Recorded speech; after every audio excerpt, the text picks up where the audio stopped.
Iguodala to Curry, back to Iguodala, up for the layup. Oh, blocked by James. It's over. It's over. Cleveland is a city of champions once again. The Cavaliers are NBA champions. That sound means it's time for Cavs in the Break NBA podcast, part of the Press Play Podcast Network. We're live. We are here at Whitey's right outside the old Richfield Coliseum with our P3 Live NBA All-Star Weekend show presented by Press Play Podcast. I am right here with all of my favorite friends. To my left, you guys can't see him listening online, but you see him here.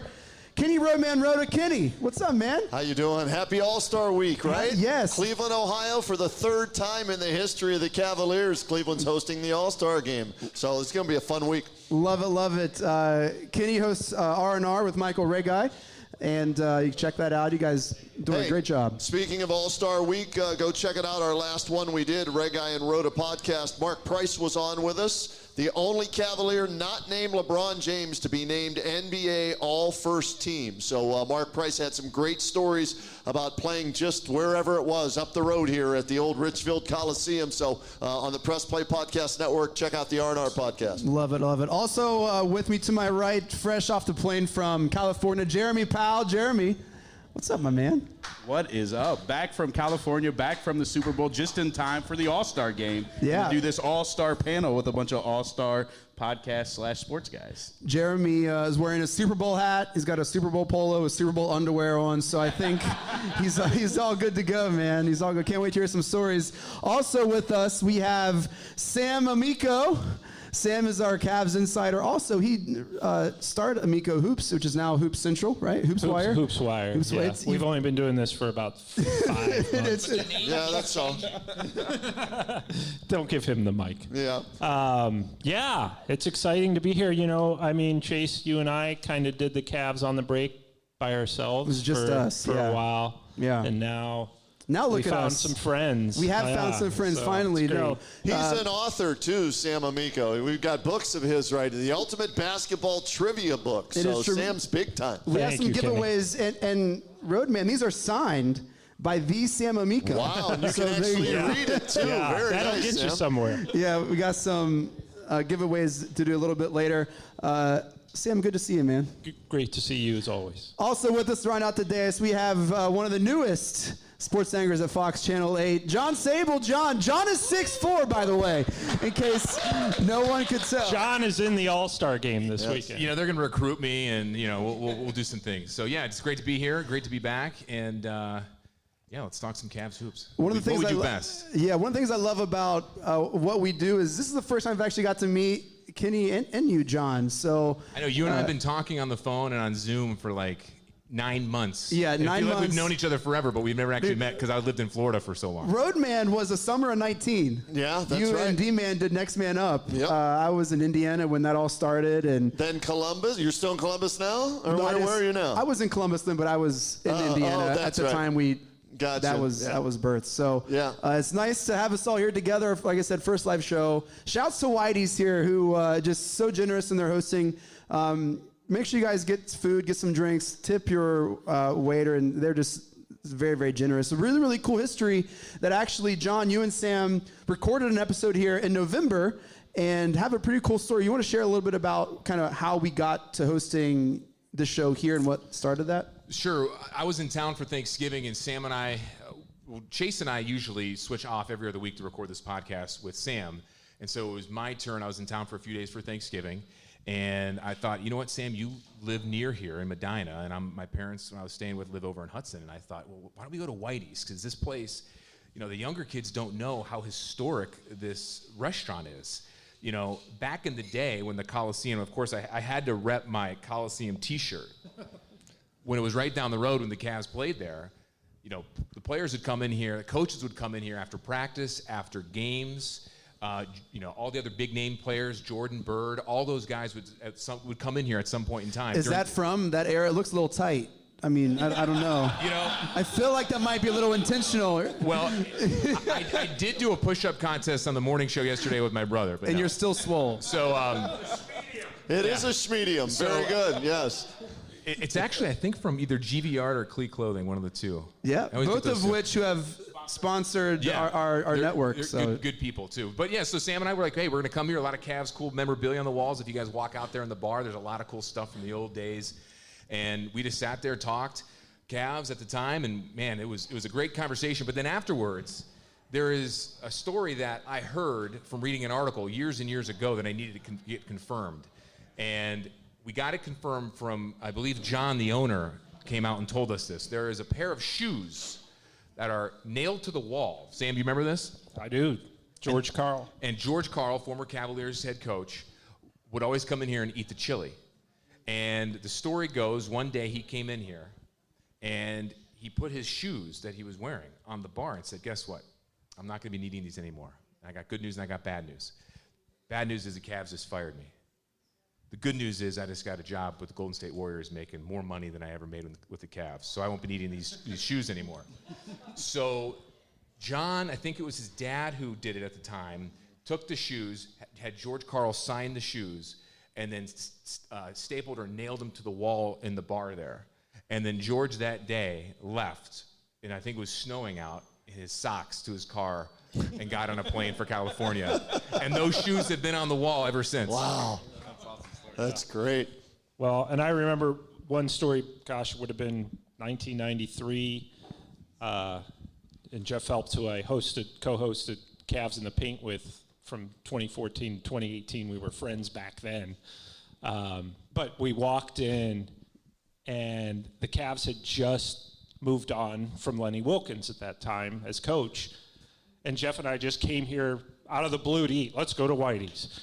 And sure enough, we walk in. It was probably 8 o'clock at night, a couple of days after Lenny Wilkens had been let go. And Wayne Embry, then the general manager of the Cavs, was sitting in here with Mike Fratello. Now, this was, of course, the days before Twitter, when I would have immediately tweeted this out. Mike Fratello is the next coach of the Cavs, sources say. Right. sources, But, yeah, so within a couple days after that, Mike Fratello did become coach of the Cavs. Amazing. So it was pretty cool. And it's weird because Lenny Wilkens then left to coach Fratello's old team, the Hawks. the So Hawks, those two coaches flip-flopped wow. right away. Yeah, Roadman, do you have Well- any great Whitey's memories? Well, it was one of those things from back in the day. There when it is. Ron Harper, and Craig Elo, were my gods playing for the Cavaliers. Hey, can we share? Can you share? Have you dropped that episode yet? The episode's dropping next week. I already told the guys, the panel, before we started recording about Craig Elo.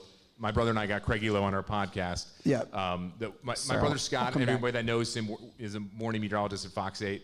He and I host a podcast on the network here, Sable Brothers on the Baseline, and we had Craig Elo on, and he reminisced a lot about the area here, Richfield, and I'm going to tease this one thing, and Kenny, you might have heard this story, and Sam, you too, from covering the Cavs, about Brad Daugherty hunting in the Coliseum parking lot. Well, it was just one of them things where, me and Briggsy would go out back with our shotguns and, look for some raccoons and some squirrels and whatnot and all, and then we'd fry them up in the locker room and have them for lunch. Daugherty was classic back in the day, man. He was, and they literally did that. It's not like an urban legend or whatever. Yeah. They literally went out and they went hunting. Well, Craig one day came out of practice, and Daugherty and I think Larry Nance both were in like the tunnel that would go out in the back parking lot, and there was Brad skinning a deer. It was probably before a playoff game. Yeah.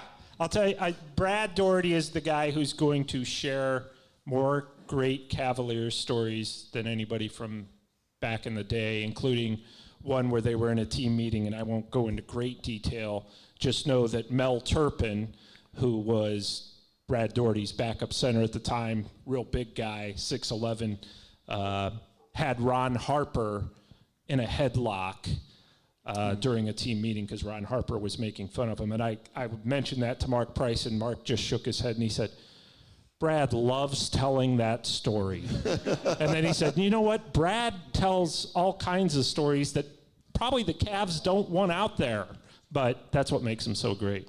All right. Well, I got a great Whitey's memory. All right. One night in the middle of the winter, I gathered some of my friends for a live podcast show.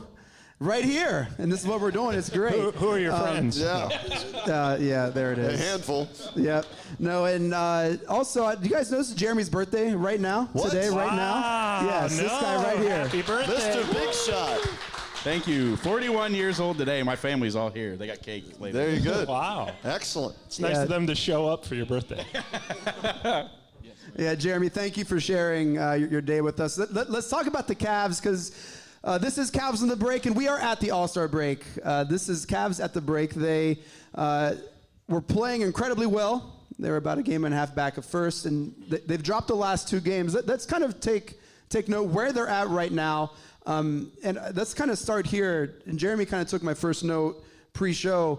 Are the last two games against the Sixers and the Hawks an indicator of, Sam, I'll start with you, an indicator of what the Cavs are going to expect the second half of the season with a more physical play, probably games that aren't as easy as the first half of the season? Yeah, sure. I mean, teams are taking them seriously now, so that's something they're going to have to prepare for as a team, at least with a younger core. Generally, after the All-Star break, veteran teams such as the Heat and the Celtics and the defending champ Milwaukee Bucks and some of those other teams, the Sixers, they're going to ramp it up a little bit, start playing playoff-style basketball until they determine what seed they are. And that's going to be new to guys like Darius Garland and Jared Allen and Evan Mobley. That's going to be a whole new world. So, yeah, I mean, that's something they can expect. I wouldn't worry too much about the last two losses. Those are tough games on the road against pretty good teams. I mean, the Hawks were in the Eastern Conference semifinals or finals last year, and the Sixers have Joel Embiid. So, absolutely, that's the kind of stuff that we're going to see more of.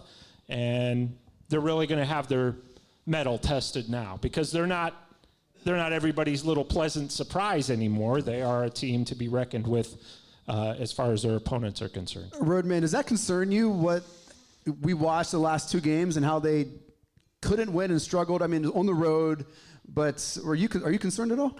A little bit, but not a lot. Here's why. They were projected in Vegas to win 27 and a half games. That was the over and under, right? They're at 35 right now. So this is gravy, right? But we're a little greedy now. You got a taste of it. You want this team, screw the play-in stuff. You want them to be a top 6 team in the playoffs. And they have, I think, what it takes to at least be top 6. I don't think they'll, be top 4 where you have home court advantage. It's going to be tough, okay? They've got Philadelphia 3 times. They've got Brooklyn a couple of times in there, Chicago, and they're young, and this is all new to them. So you're going to see the peaks and valleys with a young team like this because you look at them and you go, well, they lost Rubio, they lost Sexton, they're without Lowry Markkanen. They brought in Rondo in a trade, and they just added Karis LeVert. It's going to take time for LeVert to fit in, but I think if they can play 500 basketball the rest of the way, 12-12, that's 47 wins. That's I never would have guessed that in a million years that they would, be over 500 this year and make the playoffs instead of the play-in game. So for me, I'm greedy. All I want is get one of the top 6 seeds, and I think if they can stay healthy, they have enough to at least get into the top 6. But then once you get into the playoffs, and there's some pushing and shoving and the aggressiveness and the physicality that we saw with the Hawks and the Sixers the last couple of games, that's where it's going to be tough for them. No, I agree. And I think that, I even hear Windhurst talk about it a lot, that no one was really taking them seriously because they hadn't beat anybody with their full team. Because it's been a weird year, right? You've had COVID. You've had a lot of injuries. Well, then guess what? We went down to Charlotte. We beat Charlotte without Garland on the road with all their guys. Then we came back and we beat Milwaukee with Giannis and all these guys. If you listen to that post-game press conference, Giannis was a little bit embarrassed and a little bit surprised. And he said, this isn't the old Cavs anymore. And I think that moment, teams started to take notice. They said, look, you're going to have to give the Cavs your best. They probably got, we get Allen into the All-Star game. We get Garland into the All-Star game. Teams start to notice that. And then, boom, what happens the last two road games? You get their best effort. You got Atlanta's best effort. You got Philadelphia's best effort. Both of those games were physical games. And I think for the rest of the season, you're going to see a similar thing. Yeah, and I agree. The one thing we got to keep in mind, too, is the fact that we did sneak up on some people, and they're taking notice. And the All-Star game, obviously, is going to be a good showcase for some of these younger players. But you also have to look at the remaining schedule. There are some tough opponents, but you can't overlook the fact that the Cavs do have the 3rd easiest remaining schedule left in the NBA or in the regular season. I'm not going to say you take that lightly, but that is something that's going to benefit them. What the biggest thing I think you look into this second half is going to be the health of this team. Darius Garland is still nursing a bad back. Whenever he's not in the lineup, I know we have Karis LeVert now, but whenever you don't have Darius Garland in the lineup, the offense and the flow just completely does not work well. That's why you had Ricky Rubio. You can't rely on Rondo like that. I would have liked for them to maybe have picked up a veteran point guard maybe at the deadline, or there's still buyout options. Sam, I know, has a whole list at hoopswire.com of free agent guys. Shameless plug right there for you, Sam. You're welcome. I was hoping somebody would do that eventually. After I got the name wrong. That's why I showed up. Yeah.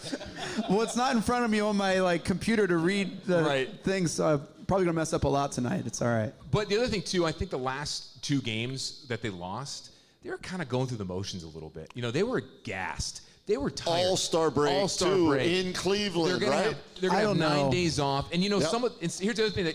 Some of the players actually stayed in Atlanta a few extra days after the game to spend time with family. So they were already looking ahead. Yep. And those guys, the Cavs, let them do that. And so, they were already looking ahead a little bit. And so I'm not too concerned. I'll disagree a little bit. I think last night the Cavs did play hard, and I think, I thought that I thought Mobley had one of his better games. I thought Garland played well, but we're still having that problem. I talked about it earlier. Beginning of the year, it was Darius Garland's in. Darius Garland builds the league. Darius Garland goes to the bench. Cavs lose lead. Darius Garland comes back in to bring us back. Same thing happened last night.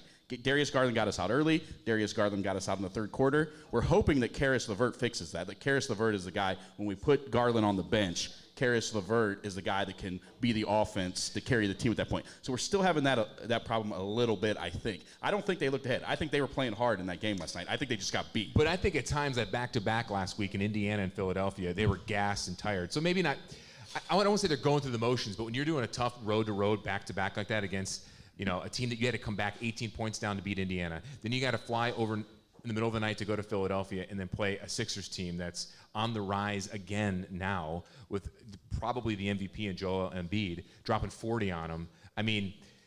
They came back late in the first half, second half, they just lost it. And I'm talking their energy. I have my best friend's a season ticket holder for the Hawks, and they haven't played well recently. The Hawks have been struggling. He said they played inspired against us, the best he's seen them play. And I think it was a Trae Young, I'm still the best point guard in the East game against Garland. I think Garland really had an opportunity to continue to add to his legacy and his rise in the league. And I think Trae kind of put his foot down and said, no, you still need to kind of go through me to get kind of that title. I think they sucked on defense. That's what I think. The defense has been fading, and that's where I would be concerned. Amen. Lately. Because what's their identity? They're not an offense. Atlanta wants to run up and down the court. That's how they play. The Cavs are more of a defensive-oriented team, and the last 2 games, 103, 124 points. The first 2 games, they started the season 0-2. They ended the first half of the season, if you will, 0-2 because of their defense. They didn't play good defense, and I think the players hopefully will learn that that's their identity. They have to play defense first and foremost. Defense travels. Your shot always doesn't travel, and that's where they have to get back to the second half of the season. But wouldn't you credit the lack of consistent defense on, just being tired? Being gassed a little bit because they're, stats-wise, one of the best defensive teams in the league. I think the All-Star break, looking ahead, had more to do with, let's just go out there, we'll play, we'll outscore somebody, and get to the All-Star break because it's in Cleveland and we're hosting parties and having a good time. It's just a learning experience for a young team. Yep. And I think the days when the Cavs' defense doesn't look as good is when teams are hitting threes, right? Because we're better when we run teams off the line, force them to come inside because we have 2 elite rim protectors, maybe 2 of the top 5 rim protectors in the league right now. And I think last night we give them a lot of open looks from the outside. Atlanta hit the open looks from the outside, and that's when we get into the problems on defense. All right, so we're at the break. I want to spend a few moments. What are some of your favorite first half moments from this team that has surprised the entire league, surprised us? I know what you're going to say. I guarantee you're going to say this. It's the Celtics game. I knew it. Yeah. So maybe if you guys, I'll have Jeremy go first because he already knows what he's going to say. Think about maybe your favorite moment in this first half of the season and kind of share that, kind of like a key moment in this success of the Cavs so far. And mine is also a personal moment. My wife, I go to all the Cavs games almost. I go to all the Browns games. My wife will never go to a game. So I took her to the Celtics game, and I was like, this team's so fun to watch. They're so good. I'm telling you, it's going to be so exciting. and we get down 18 in the third quarter. So I'm like, all right, Kelly, if they score one more bucket, we will leave. So it's halfway through the third quarter. Cavs are down 18. What happens? We go on an 18-0 run in 5 minutes, led by Jetty, who's been leading a lot of these break comebacks, and the Cavs end up winning the game. So I think that's not only a turning point for the season, but a turning point for me and to get my wife to go back to more games. It's good stuff. That's what we call a win-win. Yeah, exactly. All right, Roadman, what you got? You know what? It's not a game or a moment. It's the emergence of Darius Garland, because before the season started, NBA.com, they do their annual Q&A with general managers and coaches. And one of the players that the coaches voted on that they expected to have a breakout year was Darius Garland. He was also invited by Greg Popovich and Team USA in the summer to practice against the Olympic team. It wasn't Colin Sexton who was picked, it was Darius Garland. So there's the respect for Garland more so than Colin Sexton. So the hype was there, and for him to come out and have the first half, and I know it's 2/3 of the way into the season already, but it's the All-Star break, so we call it halftime or whatever. For him to live up to those expectations and go 20 points, 8 rebounds, and he's almost in the 40, 50, 90 club, which Mark Price is the only other Cavalier to do that, 40%. 50% from the field, 40 from three-point range, and 90% from the free throw line. He's very close to that. So the emergent. Bron is in that too. Oh no, he wasn't. When is the last? LeBron James barely shoots 60% from the free throw line, let alone 90%. He's not that bad. Come on now. The other night he lost the game. He missed the play. 90 in the playoffs. No, he's never sniffed 90% from the free throw line. Never, ever. And he's one of the greatest players, if not the greatest player ever. Note to self. Yes. LeBron. Yeah. Google it. But the emergence of Garland living up to the expectations, to me, that's what I'm happiest about. And Evan Mobley, Rookie of the Year, front runner, second. There is some club that LeBron. We'll circle back. LeBron belongs to a lot of clubs, just not that one. Yeah. All right. Sam, what are your favorite moments from the season? Mine would be a big picture thing, too. Would be the reemergence of Kevin Love, who seems to me that he's really enjoying his time in Cleveland more than any other time since he got here. You know, I had been very tough on Love for a while, and I went up to a game in Detroit. A lot of people, after writing 3 or 4 things about, like, they just need to get rid of him, but they're not going to be able to. He's an albatross on the roster. This was last season, and I went up and asked him a question kind of in a media scrum in Detroit in the locker room, and he just looks up at me and he smiles. He goes, "You've been kind of tough on me lately." And I said, "You read?" And he said, "Yeah, is that going to change anything?" And I said, "Probably not," but he laughed it off. Yeah. So, you know, I kind of appreciated him after that. Still this summer, kind of would say that on the pod and write it and say, you know, we heard all those things that how badly it went for him at the Olympic trials, or he was actually invited to be on the team and totally blew his opportunity and got cut, even though they had already reserved a roster spot for him. And then you hear, you know, the head of the Olympic basketball team say, yeah, it was a huge mistake inviting him. He's out of shape. And so it just seemed like it was such a lost cause. And now to see him come around the way he has and been just a pro's pro in coming off the bench. I really think he's having a better time than even the 2016 season. You know, a funny story from that year was he was getting dressed before a game and he was all smiles. And this, of course, when LeBron and Kyrie were on the team. And he just looked at me and smiled and he said, "You know, LeBron's always either ticked at me or he's always ticked at Kyrie." And he said, and he alternates weeks, and this week's Kyrie's week. Look at Kyrie. And I looked over at Kyrie's getting dressed before a game with a big frown on his face. You know, LeBron's got his back to him, shunning him. It's like our podcast. Right, Except you're always mad at me. Right, I don't have. It's always my week. There's no alternative, though. You're the guy I'm always upset with. But just to see the way he's come around and really just put himself in position for Sixth Man of the Year. Yeah. When we all just assumed he was done here in Cleveland. I know that feeling of having LeBron mad at you. I've kind of been in LeBron is never situation. Called out a media member like he has repeatedly called out Kenny Rhoda in press conferences by name. Yeah. I remember specifically when we're all standing there and LeBron says, Was that the 16 finals? Yeah. Kenny, you're always asking negative questions. Right. And the other thing, he said, you only show up when we lose. Yeah. And I said, you know what? I was like, if I knew that ahead of time, I would be retired because I'd be betting on the games on a regular basis if I knew you were going to lose. Going to the game tonight, whoever's the Cavs are playing, I'm betting on. But you know, Sam, you just have to shake it off. It's part of what we do, and they have thin skin sometimes, and sometimes we're right, sometimes we're wrong, but they don't like. He calls them negative questions. We call them tough, fair questions that need to be asked after losses when they're at their moodiest, I guess is the best way to put it. You know, to piggyback on what Sam was talking about, Kevin Love, I think the biggest thing, and we've talked about this on the podcast before, the reason Sam, or I should say Kevin, but Sam and I have talked about this extensively. The reason why Kevin Love has had this emergence has mostly been because of his relationship with J.B. Bickerstaff and having that trust with him.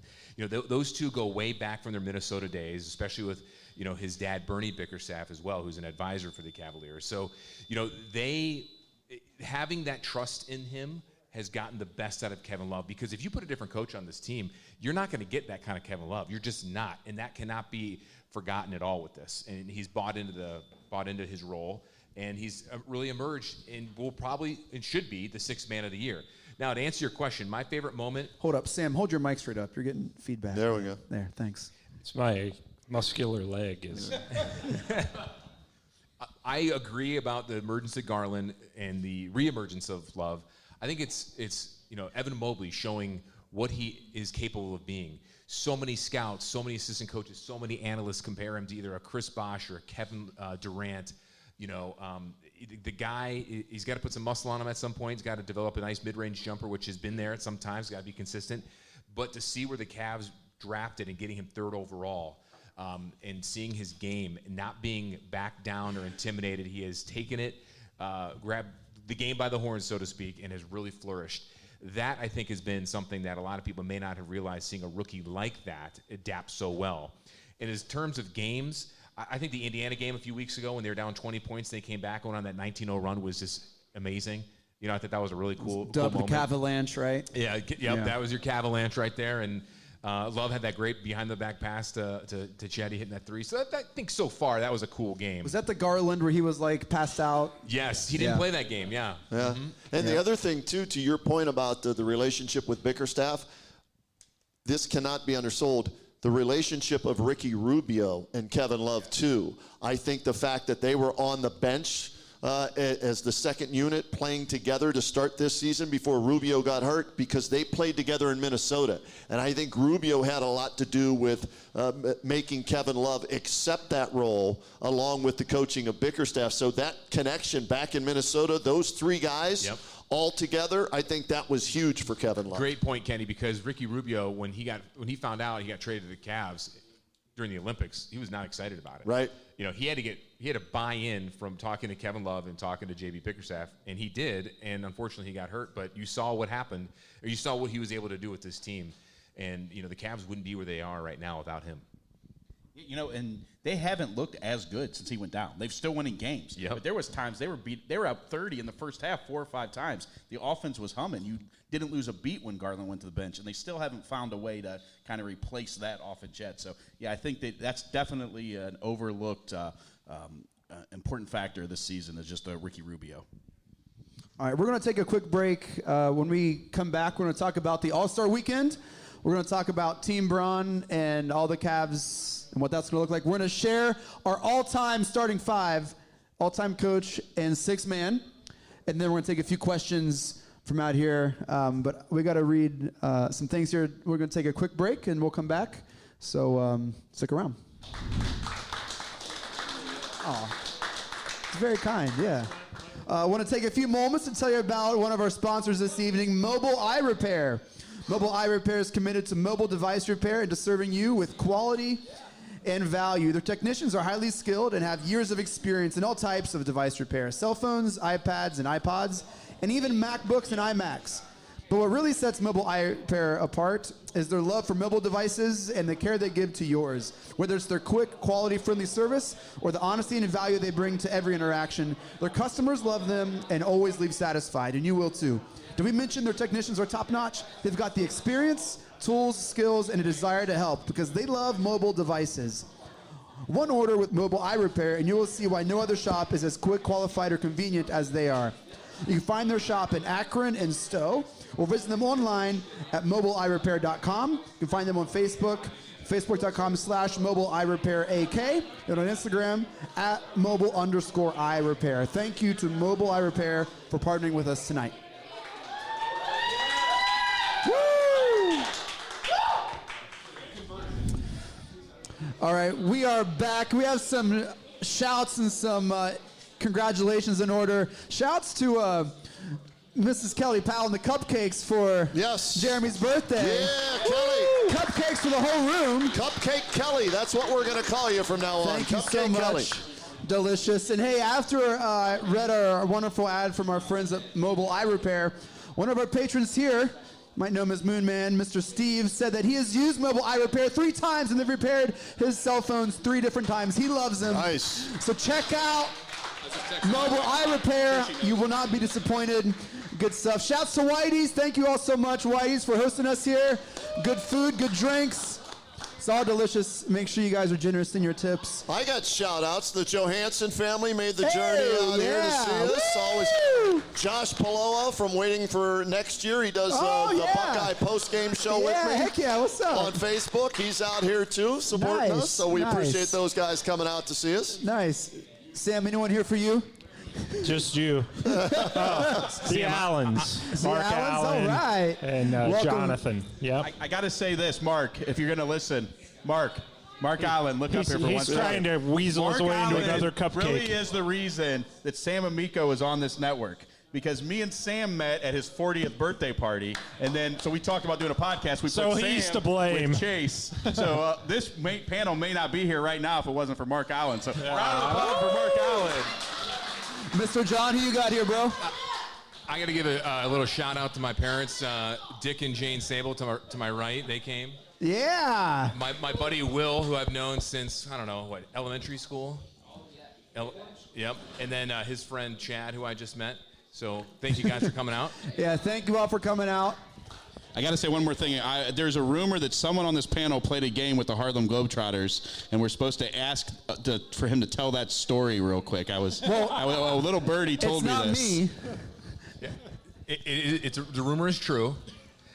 So I was working in my first TV job in Beckley, West Virginia at the CBS affiliate in 2010. So 11-year anniversary is actually coming up next month. And of your Globetrotter game? Yeah. Okay, I'll make sure to write that down. Yeah.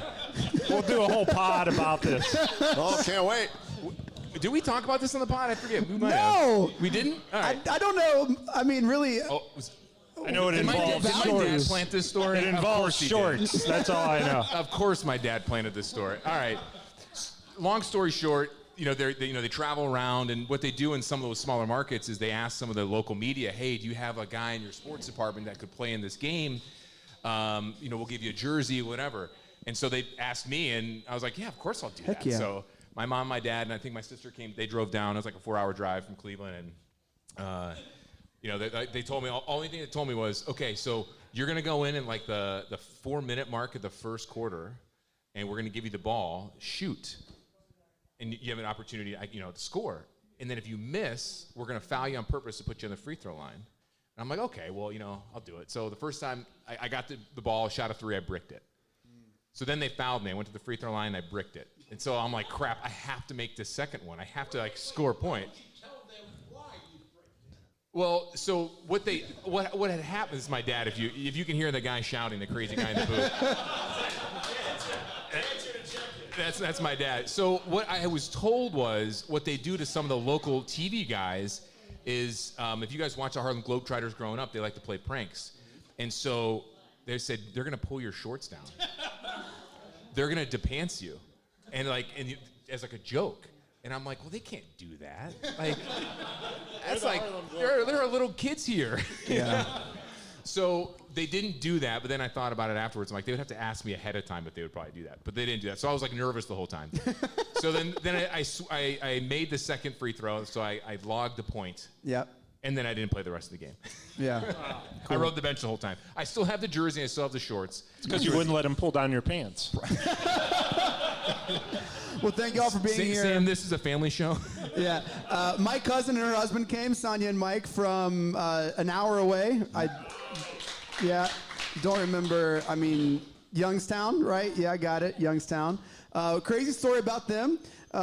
Over the summer, my cousin Sonia said, hey, I want you to officiate our wedding, but I'm going to surprise my fiance, and this is going to be a surprise wedding. Can you officiate a surprise wedding? And I was like, sure, why not? And so it was this incredible moment. It was really, really beautiful. Everyone was crying. Mike thought he was just driving kids around for prom, which you did, but we were in this, that place was hot as hell, I'm going to be honest. It was very, very warm. I don't know where we were, but it was beautiful. And that's our story. Very great. So thank you for being here tonight. Thank you. Well, this is the All-Star Weekend, and LeBron is back on the murals in Cleveland. Darius Garland has a big one that's up downtown. Are you excited to see LeBron play with Josh Allen and Darius Garland? I am. Josh Allen. Jared Allen. Quarterback. Yeah. Yeah. Was that is your fault? No, because I'm going to talk about it for all those years. Oh, yeah. Jeremy is notorious to like Josh Allen. Well, now I'm super nervous about his name. Yeah. Okay. Yeah, Mike. Josh Allen is the guy the Browns should have selected instead of Baker Mayfield. Yeah, that's a whole nother podcast. Am I the only one who sees that? Right? I was almost driven off Twitter for this exact thing. I mean, come on now. Let's just be. We're calling it like we see it. He's the one they should have taken instead of Baker Mayfield. So there you go. Well, now that that's out there, the elephant in the room is out there. Now we can move on to Jared Allen. Hey, Kenny, the truth hurts. Yeah, it does. I told you without my screen in front of me, we're going to make a mistake. Jared Allen, LeBron, and Darius Garland. I'm excited to see them play together. John, are you excited to see LeBron kind of test the waters in Cleveland again before he comes back next year? Sam, how did I know he was going to say that? Yeah. We knew it was coming. Yeah. Well, listen, LeBron wanted Garland in the draft, in the All-Star draft. They both did. They both did, but LeBron really wanted him because Darius Garland is a client of Clutch Sports, which is LeBron's firm. So, of course, he wants his guy. Now, is it foreshadowing anything else? Sam will be the first one to tell you, no, it's not happening. But this is going to be fun to see him play. Am I going to go with the Jared Allen question or if LeBron's coming back? Are you excited to see them play together? Sure. Yeah, I think that's, you would get a taste of what LeBron might look like playing next to those guys. That might be kind of neat. But just enjoy it because it's not going to be a long-term thing. So. And before we go into this whole LeBron and LeBron's like 117, and when I say 117, I mean like 15 years younger than me. But he scored 33 last night and rallied the team back to beat the Utah Jazz. And that's because he had to score 33 because he invites all his friends to come play with him, and now all his friends are like 40 years old, so he's got to carry the team by himself. Yeah, before we start talking about if he's going to come back, which you and I have been on record by saying it's not going to happen. LeBron leaving has benefited this franchise in so many ways because you wouldn't have gotten Darius Garland, Evan Mobley, Isaac Okoro, Colin Sexton. You wouldn't have gotten him, those guys, without him leaving. He had to leave to rebuild this team. Deion Waiters? He was here, and LeBron made sure to get rid of him. But that's a nice jersey. And then he came back and won a ring with him in Los Angeles. Yeah, those of you who are listening to this pod that aren't actually here, Chase is wearing a Deion Waiters jersey. That's right. Anyways, LeBron has. You could argue that LeBron did the Cavs a favor by leaving and rebuilding this team at this point in time. Now, of course, we all wanted him to stay, but it just didn't happen. So I don't think it's going to happen. I don't think he's coming back. And I think the honest reason he drafted Darius Garland was exactly what he said afterwards, is to curry favor with people in Cleveland. He's going to draft Darius Garland so that people aren't as mad to him. LeBron's always thinking, a little bit ahead here. And he said that he drafted Darius Garland so he didn't need a bodyguard to come to the game. That was his thought. I will say this about LeBron. Discussed this on my radio show. Here's the selfless plug, right? Kenny JT Show, Monday through Friday, 1480 a.m. in Canton, Ohio, right? We talked about this today. LeBron is going to be the MVP in the game on Sunday. He's coming back to Cleveland. Kobe Bryant's name is now on the All-Star Game trophy. It's the first year that will be awarded as the Kobe Bryant trophy, so you know how much clout Kobe carries with some players. LeBron wants to be the first one to receive that. He's going to be back home in Cleveland. He's 37 years old. I think he would be the oldest to win the All-Star Game MVP to add to his list of accomplishments. And so I expect him, regardless of who's on the floor, to be out there and to try and lead his team to victory, and in doing so, win the MVP award. So I'm predicting that he will do that.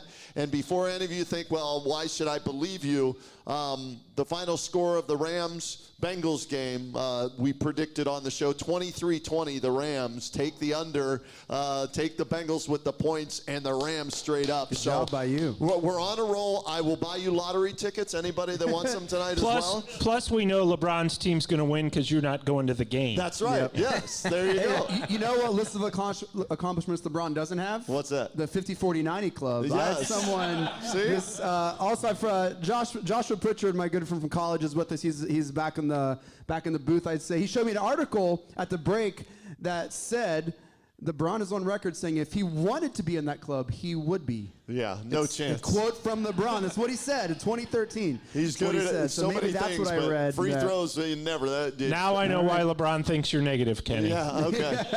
Bet the under. Over under 90% LeBron free throws. Bet the under on that. But definitely bet the over on the total score on this All-Star game because no one's playing defense. What is the over under for the All-Star game? I don't even. I don't think Vegas 422. I don't think Vegas messes with that game. Yeah, but really. Wow. Really? Is that what that is? Bet the over. Tree Fitty. Over. All right, so with the All-Star break, the NBA also released a list of their 75 greatest players. They did this 25 years ago. I had a poster in my room growing up. It was great. And so what I wanted to do is kind of with that, I wanted to solve really quick because we're going on. This isn't going to be probably as long as our other pod went really long. What pod was that? I don't remember. It was after the LeVert trade. Yep. Yeah. I think we were up till 2 in the morning. It was pretty late, but it was worth it. I want us all to kind of give our all-time starting five and our all-time coach and our sixth man. I was talking with Roadman about what we're going to talk about here, and he's like, what if he did this? And I'm like, I love it. So, Roadman, I want to start with you. Right. Just because I feel like you've been chomping at the bit. Yeah, this was easy for me. My all-time starting five and sixth man. Magic Johnson's my point guard. Michael Jordan's my shooting guard. LeBron's my small forward. Tim Duncan's my power forward. Kareem Abdul-Jabbar is my center. And Kobe Bryant is my sixth man. That was easy. It's it. Who was your coach? Anybody want to play me? Let's go. I'll take those six and let's go at it. I'll take 5 LeBrons. Yes. Yeah. Who was your coach? And my coach, I know he doesn't have as many championships as Red and as Phil. But give me Pat Riley from a coaching and a general manager standpoint, and I'll take Riles as my coach. These guys obviously need time to think about their teams. My team is very similar to Kenny's. I have Magic, Jordan, LeBron. I put Larry Bird at power forward, even though he was kind of a small forward. Yep. And I had Kareem at center. Kind of leaned towards Wilt, but I never got to see Wilt play, believe it or not, before my time. But I did see Kareem toward the end of his career.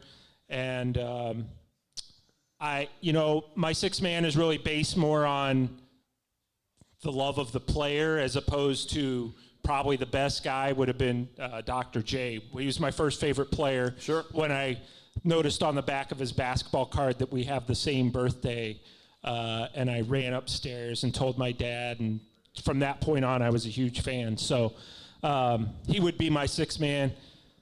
favorite all-time coach is Lenny Wilkens, but the coach I would pick would be to run the team would be Phil Jackson because and Pat Riley's a good choice too. But you look at Phil Jackson with how he managed both the Bulls and all those huge egos, as well as the Lakers later with Shaq and Kobe. That's my team. Speaking of birthdays, today is my birthday and Michael Jordan's birthday. Jordan turned 59 today. And Jim Brown's birthday today. Wow. Jim Brown. How about Jim Brown? I just have Dr. J and George Washington. What did they ever do? This is one of the craziest anomalies ever. Jim Brown was born February 17th, 1936. Michael Jordan was born February 17th, 1963. When were you born? The best podcast guy on, no, 1981. But no, I just think it's such an anomaly. Isn't that crazy? The best NFL player of all time. Numerology, right? Right. If you're a Gary the Numbers guy, remember Gary the Numbers guy? Absolutely. He'd have a field day. He'd have a field day with this. No, my team, I would go Magic Johnson at the point, Michael Jordan at the 2. I'd go LeBron at the 3. I'd go Larry Bird at the 4. I know he's not really a 4, but I'd go Larry Bird in there. I'd go Shaq as my center. I think Shaq's the most dominant center of all time. I'd go Dr. J as my 6th man. And to coach that team, I would take Chuck Daly. Because I think Chuck Daly, managing personalities, he had to manage some crazy personalities to get those championships. Yeah. I'll take Chuck Daly. Daddy cool, man. Chuck Daly. I like the Chuck Daly pick because he gets lost in like the Mount Rushmore of NBA all-time. Because he doesn't belong in the Mount Rushmore. That's why he gets lost. He also coached the first Dream Team, right? He did, Chuck Daly was yes. The greatest team ever. So mine kind of mirrors a little bit of Jeremy's. I'll take LeBron. I'll take Magic, Bird. The Shaq thing is interesting because no one in the 90s was as dominant as Shaq. You don't need to be a guard to be dominant in the league. You know, Shaq in this day and age, if this because his league has now become a guard dominant league, I mean, he would still be really dominant in this league now because it's gone away from the big man. Even though the Cavs have kind of adopted that big man role back, I would put Shaq in my all-time starting 5 as well. I would still put Larry Bird in there. I would probably put a mixture of 2 guys as a 6th man. I do like the Tim Duncan because I do think Tim Duncan is the greatest power forward of all time. Without question. I mean, you have to go with Tim Duncan. Yeah. I was not around and alive to see Kareem. I was not around and alive to see Dr. J. But I would pick Kareem to be also in that 6-man conversation. But one guy to be an honorable mention would be Oscar Robertson. He is a guy that gets lost in everything. And the only reason why his name pops up now is because LeBron has broke a lot of his records, right? You know, in his time. And then head coach, I mean, it's got to be Phil Jackson. I think he's a guy that's been able to handle a lot of personalities too. He did it in 2 different. He was with the Bulls, and he's just a guy that really established himself as one of the greatest. And I think you can't go wrong with a Pat Riley or Chuck Daly. Red Auerbach, I wasn't around either, but my gut and my opinion that Phil Jackson is still one of the best ever. And Cavs-wise, Lenny Wilkens is still the greatest Cavs coach of all time. Yeah, real quick, none of us picked Bill Russell for any of the 6 spots, and he has 11 NBA championships, right? So that, my 6th man, I was Kobe. It's hard for me not to have Kobe on this team, okay? But you've got Michael and LeBron, but it was Bill Russell or Kobe as my 6th man. And Bill Russell, 12 years in the league, he won 11 championships. And he was a player coach, too. So it's kind of hard not to include his career average rebounds, guys, he averaged 22 rebounds a game, not for one season, for his career. So it's interesting you bring that up, Kenny, because a lot of people will reference Wilt Chamberlain's his 50-some rebound points. He averaged 50 points, 25 rebounds for a season. So, but you got to put that in context. Yeah. I mean, you're playing up against guys that aren't that athletic. It's like you playing basketball with us, John. Yeah, I'm 6'4", but playing a bunch of guys that are under 5'11". The lollipop guild here. So I feel like a little bit of Wilt's numbers Jason, are Kenny, and I a played college basketball, so Come on, Chase reminds us every show. I played college basketball. You guys we remind you that you reminded us every show. So I'm going to have Magic at the point, Jordan at the 2, LeBron at the 3, Duncan at the 4, and Shaq at the 5. I'm going to have Kobe as my 6th man, and Greg Popovich is my coach. Okay. Pop, I feel like has been overlooked as well. I love what he does. Just the consistency, and I think he's a champion. I would have him over Daly. Sorry, man. I know. Where's Deion Waiters on that? Well, I almost went Westbrook, Deion Waiters, Rasheed Wallace. Like I almost went through the whole list. Bill Laimbeer is your center. I almost did. I had it in my brain, but I'm looking at time, and I want to hear from the people that are here.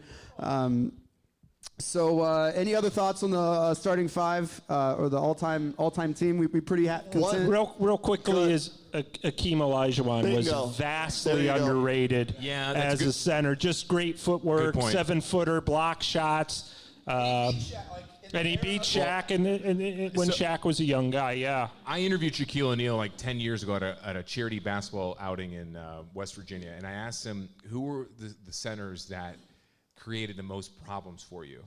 And the two that I remember, he named three. I can't remember the third one. The first one he said was Akeem Olajuwon. He's the greatest. He's the GOAT when it comes to the He started playing basketball late, too. He didn't play ball all of his life. Yeah. And then the other one I think he said was Rick Smits, which surprised me. He was 7 The foot. Dunking Dutchman. Yes. Exactly. Yes. I can't remember the third one. Now, he's not saying Rick Smits is as good as Akeem Olajuwon. He's not. But he's saying just in terms of guys that gave him fits. But your great point, Akeem Olajuwon, Sam, needs to probably be in there, too. I agree. And Hakeem's a guy, we talk about different eras. Hakeem's a guy who could play in any era. He could play right now. Right. He That's can run where the court. that's he where would I be think fine, even in an era where they don't give the ball to the post very often. He's just that kind of talent. How about this? The second leading scorer in the history of the NBA was not mentioned by any of us. Jerry West. No, Karl Malone, the mailman. Karl Malone was somebody I thought about at power forward, but then I thought he just didn't have that killer instinct that Bird had. Everyone does something better than him, no matter what it is. And he doesn't have a championship. He had 2 chances. He ran into who? Michael Jordan both times, but still. Oh, that's right. Yeah, he was on a Lakers team that came up short, didn't he? Yeah. That was the same team Gary Payton was on. Chase got something right. I think we should break. Okay, and there we go. Give a round of applause. It's broken clocks right twice a day. Did you guys see the list of the all-time 75? Is there anybody on that list that you think doesn't belong? I don't think Dennis Rodman belongs on that list. Okay. So I'll go one further. In '97, I don't know, Sam. In '97, Kenny, when the All-Star game was here and they named the 50 greatest players. Yep. At that time in '97, Shaquille O'Neal should not have been on that list. Right. Okay. I agreed at that time too. He should not have been. The only reason, my biggest problem with Rodman is he's a great player. Maybe he's 77, 78, but ahead of like guys like Bernard King or Alex English or some of these others. But is he the best rebounder in the NBA? The best rebounder ever? When he played, he was the best rebounder when he played. He was a top-notch defender, but he could not shoot from a foot from the hoop. He couldn't pass. He couldn't dribble. He was a huge offensive. You were playing 4-on-5 when he was on the floor. Offensively, Dennis Rodman was basically the 2004 to 2010 version of Ben Wallace. Would we not agree? You mean the 80s to 90s version? Correct. Yeah, I'm sorry. Yeah. No, he was probably a little more. I mean, Dennis Rodman could guard Magic Johnson, do it very well. He was a very versatile defender, could defend the perimeter, defend the post. He was a huge pass. He's a great player, but he is not, to me, on that list only because his offensive game was so severely lacking. But he didn't have to score, and that's what the Nets are hoping with Ben Simmons. The Nets are hoping that Ben Simmons will give them assists, rebounds, and defense like Rodman did because he doesn't have to score, so that's taking less pressure off Ben Simmons, and they're hoping that that'll help if them. you look to Dennis Rodman to score, you were in deep trouble. For me, Damian Lillard doesn't belong on the list. I'm sorry. Who? Damian Lillard. I would agree. I'd have to look at the list. I don't think he's top 75. Look at it again. I mean, great. He hits shots from half court People in the think logo and everything. when you say this pass. guy's not top 75, they think you're saying he stinks. Right, yeah. But that's not it. It's like maybe you're top 100, but to me, when I saw Bernard King as a little kid in his prime, I was like, that guy, you cannot guard him. Yeah. And I mean, to me, he's one of the most underrated players, and I didn't like the guy because he'd always beat the Cavs, but he was unstoppable. Yeah. All right, well, hey, we're going to give away some stuff. All right, we're very grateful for you guys being here. We have a lot of goodies here, and I think here's how I want to... I would hope everybody here already has a copy of that book. Sam... #1 seller. There you go. Sam wrote a book called The Ultimate Basketball Trivia Book, 600 Questions for the Superfan, and these are signed by Sam Amico himself. I And witnessed you don't it. really have to be a super fan, but you will be when you're done reading. And so how should we give this stuff away? Just questions from the book? No, All right. Yeah, ask questions from the book. There you go. Sam, your book is so good, we're giving it away. Yeah, that's right. They can't give it away. All right. So what we'll do is if you get these right, just get a pick of a prize, and we'll see how long your book lasts up here. We have a Baker Mayfield Funko Pop doll. We have a Kenny Lofton. This is super cool. A Kenny Lofton bobblehead that they gave out at, I want to say the Jake. I don't know how old this is. It was, saved from a cellar, and like CELLAR, cellar, that I want to give away here. This is also, I helped someone move and they didn't want this anymore, so I was like, we'll do this again. This is a Cincinnati Reds dual bobblehead doll, Marty and Joe. I don't know. Yes, it is. Okay. Looks like that guy over there.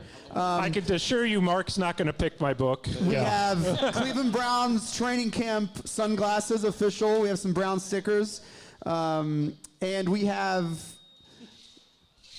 okay.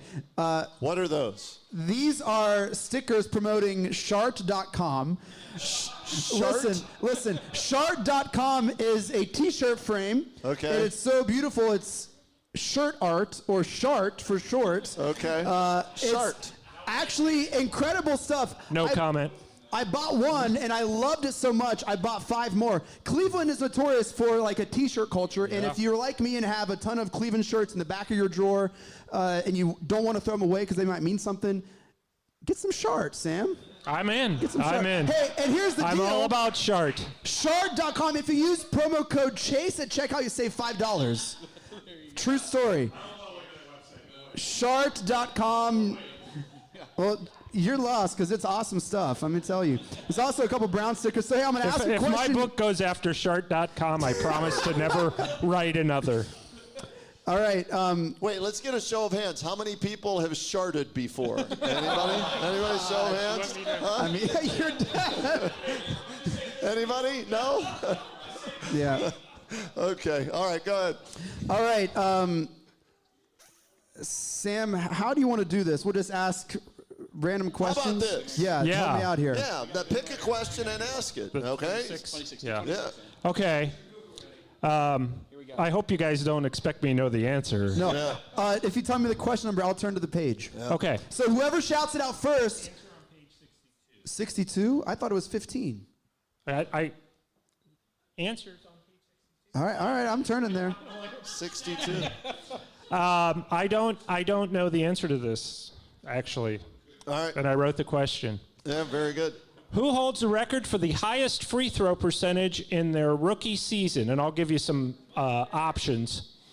Ernie DiGregorio, Mark Price, Rick Barry, or Steph Curry. Who holds the record for the highest free throw percentage in a rookie season?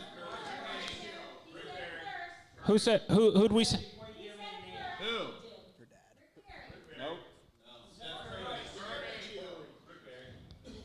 Rick Barry is the incorrect answer, I guess. Fun story. I'm going to be interviewing Rick Barry tomorrow morning. Oh, good. I've interviewed him before. He's participating in he's going to be the coach of the Rising Stars. Yes. Oh, wow. And He will be brutally honest. And he's participating in a 70 and older pickleball tournament in Twinsburg tomorrow. Wow. We need to go. so it's We're not Rick- totally in. It's not Rick Barry. Sam, you want to come? Oh, do I we have have the an answer. answer yet? We don't have an answer. Do we have a It correct is answer? not Mark Price. It's not Steph Curry. Ernie D. Pick your prize. You're in. All right. We have a winner. It is Ernie D. DiGregorio. DiGregorio. That's right. DiGregorio. Congratulations, man. Come up, help yourself to a Fantastic prize. college player who. All right. What did he shoot? All right. I wonder. We got to keep it moving here, Sam. All right. Okay. Hey, You want I me to got go? one. I'll give a trivia question. All right, Okay, let's do Kenny it. Rhoda. Let's do it. All right. That's the one I would take. 1981 was the year that Cleveland hosted the All-Star game at the Richfield Coliseum, okay? There was one Cavalier player who played in that game, represented the city of Cleveland. He was an injury replacement, and he is Sam Amico's all-time favorite player. All-time favorite Cavalier. Cavalier player, okay? Not World B. Free. Larry Nance, bingo, no. 1981 NBA All-Star game. That was the 35th anniversary, was it not? My all-time favorite Cavalier played in that game. Not Austin Carr. His initials were M&M. Not the singer who performed at halftime, M&M. There you Mike go. Mitchell We got is a winner, correct. Mike Mitchell. We talked about it before. Yeah. I got a good trivia question. There's only Come on up. There's only a handful of players ever that have got a quadruple double in a game. One of them is from Akron, Ohio. Who was it? No.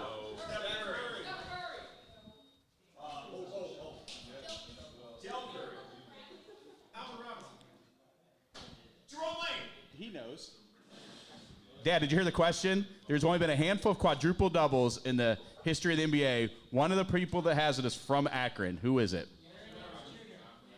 Nate Thurman. Nate the Thurman. Great. Nate Thurman, who went to Central High School in Akron. Central Howard grad, yep. So there, Hakeem Olajuwon had one. there's a funny story about David Nate Robinson Thurman. had one. Everyone that's probably 45 and older in here will probably remember that. With Nate Thurman, when the Cavs signed him, and they got him, they rolled out a little red carpet out on the tarmac in the helicopter when they. That wasn't Nate Thurman. Well, that World was B. World B. Oh, World B. Free, yeah, yeah. Coliseum Yeah. today. Yeah. Sorry, I got the two guys. No, mixed but up. that's World B. Free. right. They rolled out the red carpet. Yeah. It came in a helicopter. And also, real quick, Chase, I know you're trying to wrap this up, but I wrote a story about this a little while ago, that the Cavaliers convinced Wilt Chamberlain in 1978 to come back and play for the Cavaliers. He had agreed to come back and play. Wow. And he was coming to Cleveland at the age of 41, 42, and they had the contract ready for him. He said, just bring it over to my house and bring it over. And the story goes, they left the contract in his gate. He wasn't home. They left it in the gate in front of his driveway, and it blew all over the yard. And Wilt got home and saw it and said, no, I'm not playing for them. That was sloppy. Sam, and that was it. Wow. Correct me if I'm wrong. Terry Pluto wrote that story Yes. in his book Vintage In Cavs. his did he book, not? Vintage Cavs, and we've written it a couple times too. Yep. So All right, we there have you time go. for two more questions. Two more. All Two right. more. Sam, I got one while you look up Yeah. the last one, all right? 1997, second time the All-Star Game was held in Cleveland. Who won the slam dunk competition that year in 1997? Kobe Bryant is correct. Who said Kobe? Movement. Come on up. We got a winner. Steve's the winner. Yeah. In his rookie year, Kobe Bryant won the All-Star or the slam dunk competition, and Allen Iverson was the MVP in the rookie challenge game that year. So think about that. Kobe and Allen Iverson in Cleveland, rookie year that year, and both won awards like that. And who was the only Cavs representative on that team? That Sean was- Kemp. No, it was Terrell Brandon. Oh, yeah, it was Yes. No. Bobby Sura was in the dunk contest. There you go. And he didn't even make a dunk, I think, right? Didn't he miss all his dunks? Yeah, he did. He did. All right, last one. Okay, I guess I'll read one from the book that I don't know again. Who is the only player to have a 20-20-20 game, as in 20 points, 20 rebounds, and 20 assists in the same game in their career? I know. Wow.